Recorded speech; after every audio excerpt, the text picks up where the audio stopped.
السلام علیکم ورحمۃ اللہ وبرکاتہ۔ صحیح بخاری کی حدیث نمبر 100 ہے، وضو کو کم کرنا کیسا ہے؟ صحیح بخاری کی حدیث نمبر 138 میں ہے، ابن عباس رضی اللہ عنہ کہتے ہیں کہ نبی صلی اللہ علیہ وآلہ وسلم نے نیند فرمائی یہاں تک کہ خراٹے لینے لگے، پھر نماز ادا کی۔ کبھی سفیان نے کہا کہ آپ صلی اللہ علیہ وآلہ وسلم کروٹ پر لیٹے ہوئے اور خراٹے لینے لگے، پھر اٹھے اور نماز پڑھی۔ علی رضی اللہ عنہ کہتے ہیں کہ کبھی سفیان نے لمبی حدیث بیان کی اور کبھی مختصر بیان کی۔ ابن عباس رضی اللہ عنہ کہتے ہیں کہ میں نے اپنی خالہ میمونہ کے ہاں ایک رات قیام کیا۔ نبی صلی اللہ علیہ وآلہ وسلم بھی سو گئے۔ جب رات کا ایک حصہ گزر گیا تو نبی کریم صلی اللہ علیہ وآلہ وسلم اٹھے۔ آپ صلی اللہ علیہ وآلہ وسلم نے ایک لٹکی ہوئی پرانی مشک سے ہلکا سا وضو کیا۔ عمرو بن دینار اس کا ہلکا پن اور تھوڑا پن بیان کرتے تھے۔ کھڑے ہو کر نماز پڑھنے لگے۔ میں نے بھی آپ صلی اللہ علیہ وآلہ وسلم کے ساتھ کھڑے ہو کر نماز پڑھی۔ جیسا آپ صلی اللہ علیہ وآلہ وسلم نے مختصر سا وضو کیا ویسا ہی میں نے کیا، پھر آپ کے بائیں طرف میں کھڑا ہو گیا۔ کبھی سفیان نے بیان کیا، لیکن مجھے حضور صلی اللہ علیہ وآلہ وسلم نے اپنی دائیں طرف کھڑا کر لیا کہ پھر جتنا اللہ نے چاہا ہم نے نماز پڑھی۔ پھر آپ صلی اللہ علیہ وآلہ وسلم کروٹ پر سو گئے اور نیند کے خراٹوں کی آواز آئی۔ پھر مؤذن آیا، نماز فجر کے لیے جگایا۔ آپ صلی اللہ علیہ وآلہ وسلم اس کے ساتھ نماز کے لیے چلے گئے اور نماز پڑھی، وضو نہیں کیا۔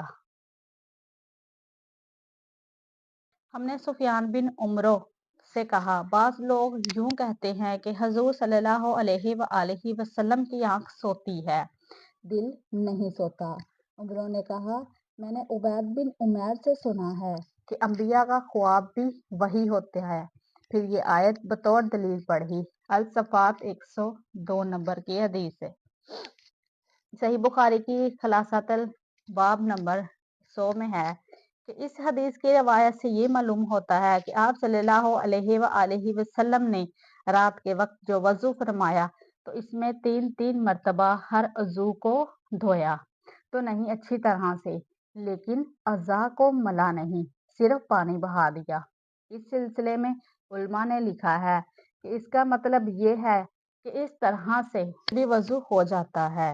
دوسری بات یہ ہے کہ یہ صرف آپ صلی اللہ علیہ وآلہ وسلم کے ساتھ مخصوص ہے کہ نیند سے وضو نہیں ٹوٹتا۔ آپ صلی اللہ علیہ وآلہ وسلم کے علاوہ ہر شخص کا غفلت میں سونے سے وضو ٹوٹ جاتا ہے۔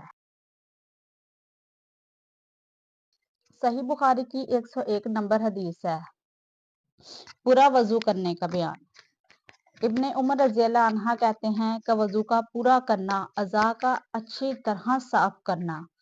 139 حدیث عباس رضی اللہ عنہ کہتے تھے کہ حضور صلی اللہ علیہ وآلہ وسلم جب عرفات سے لوٹ کر گھاٹی میں پہنچے تو آپ صلی اللہ علیہ وآلہ وسلم اترے، پیشاب کیا اور وضو کیا۔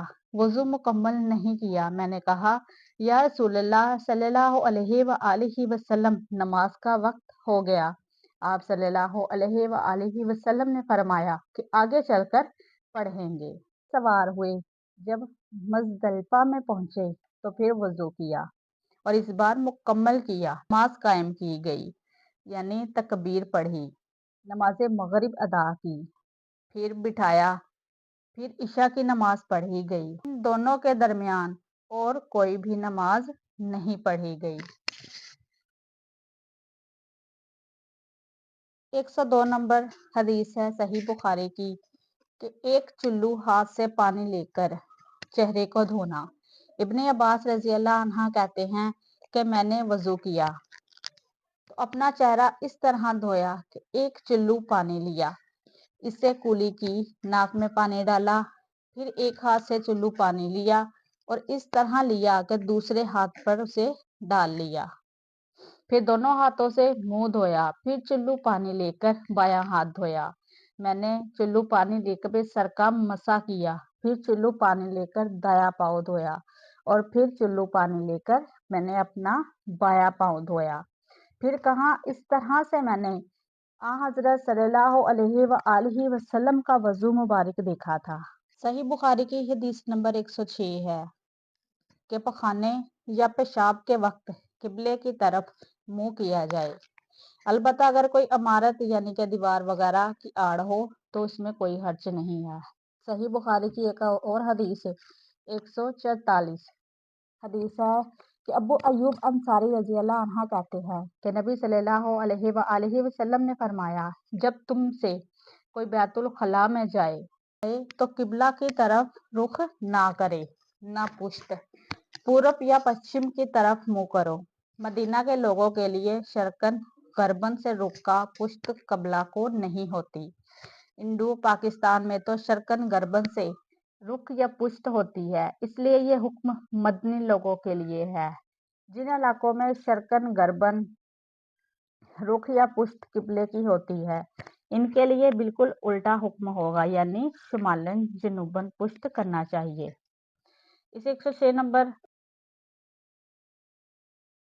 کی حدیث مبارکہ میں کعبۃ اللہ کا ادب بتایا گیا ہے کہ قضائے حاجت کے وقت قبلہ کی طرف پشت کر کے یا منہ ہونا چاہیے۔ بعض لوگ علماء نے کہا کہ اگر آڑ ہو تو پھر جائز ہے۔ جمہور علماء کا مسلک یہی ہے کہ آڑ نہ بھی ہو تو پشت نہیں کرنی چاہیے۔ آج کل گھروں میں جو فلش سسٹم آ چکا ہے اس کو برائے مہربانی مد نظر رکھ کر بنایا جائے، خیال رکھ کر اسے بنایا جائے کہ جب کوئی انسان حاجت خارج کرنے جائے تو اس کا منہ یا اس کی پشت قبلہ کی طرف نہیں ہونی چاہیے۔ یہ سراسر گناہ ہے، اس گناہ سے بچیے اور اپنے گھر کے ٹوائلٹ سیٹ کو بہتر بنائیں تاکہ آپ لوگ اس چھوٹے اور بڑے گناہ میں فرق کر سکیں۔ أنت نور الله فجرا جئت بعد العسر يسرا ربنا أعلاك قدرا يا إمام الأنبياء أنت في الوجدان حي أنت للعينين ضي أنت عند الحوض ري أنت هاد وصفي يا حبيبي يا محمد يا نبي سلام عليك يا رسول سلام عليك يا حبيب سلام عليك صلوات الله عليك يا نبي سلام عليك يا رسول سلام